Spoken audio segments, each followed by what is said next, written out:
जय गुरु जी। शुक्राना गुरु जी। ओम नमः शिवाय। शिव जी सदा सहाय। ओम नमः शिवाय। गुरु जी सदा सहाय। शिव पुराण श्री रुद्र संहिता द्वितीय खंड का दूसरा अध्याय। शिव पार्वती चरित्र। सूत जी बोले, हे ऋषियों, ब्रह्मा जी के ये वचन सुनकर नारद जी पुनः पूछने लगे, हे ब्रह्मा जी, मैं सती और शंकर जी के परम पवित्र व दिव्य चरित्र को पुनः सुनना चाहता हूँ कि सती की उत्पत्ति कैसे हुई और महादेव जी का मन विवाह करने के लिए कैसे तैयार हुआ। दक्ष ने नाराज होकर देवी सती से अपनी देह को कैसे त्याग दिया और फिर कैसे हिमाचल की पुत्री पार्वती के रूप में जन्म लिया।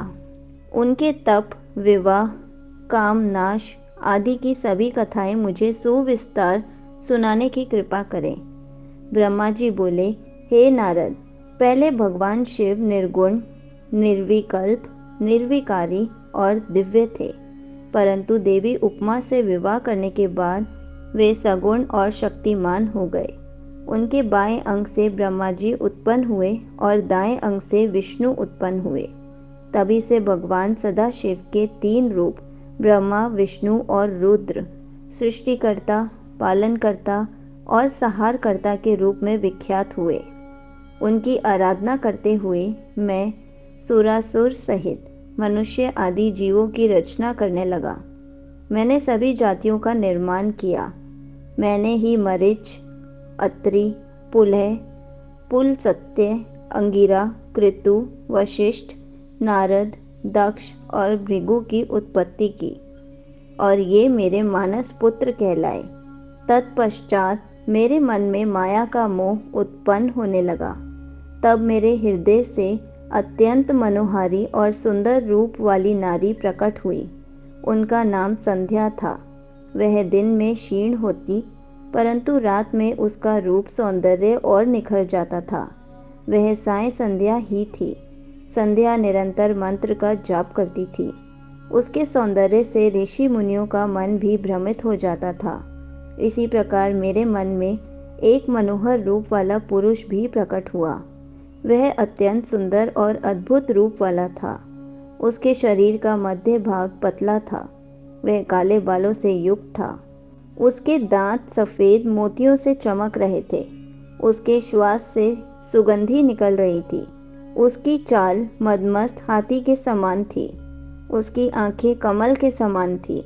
उसके अंगों में लगे केसर की सुगंध नासिका को तृप्त कर रही थी।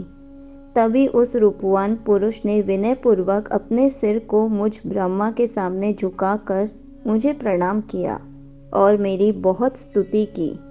वह पुरुष बोला, ब्राह्मण, आप अत्यंत शक्तिशाली हैं। आपने ही मेरी उत्पत्ति की है। प्रभु मुझ पर कृपा करें और मेरे योग्य काम मुझे बताएं, ताकि मैं आपकी आज्ञा से उस कार्य को पूरा कर सकूं। ब्रह्मा जी ने कहा, हे भद्र पुरुष, तुम सनातनी सृष्टि उत्पन्न करो। तुम अपने इसी स्वरूप में फूल के 5 बाणों से स्त्रियों और पुरुषों को मोहित करो। इस चराचर जगत में कोई भी जीव तुम्हारा तिरस्कार नहीं कर पाएगा। तुम छिपकर प्राणियों के हृदय में प्रवेश करके सुख का हेतु बनकर सृष्टि का सनातन कार्य आगे बढ़ाओगे। तुम्हारे पुष्प में बाण समस्त प्राणियों को भेद कर उन्हें मदमस्त करेंगे। आज से तुम पुष्प बाण नाम से जाने जाओगे। इसी प्रकार तुम सृष्टि के प्रवर्तक के रूप में जाने जाओगे। संगत जी, यहीं पर शिव पुराण श्री रुद्र संहिता द्वितीय खंड का दूसरा अध्याय समाप्त होता है। जय गुरु जी। शुक्राना गुरु जी।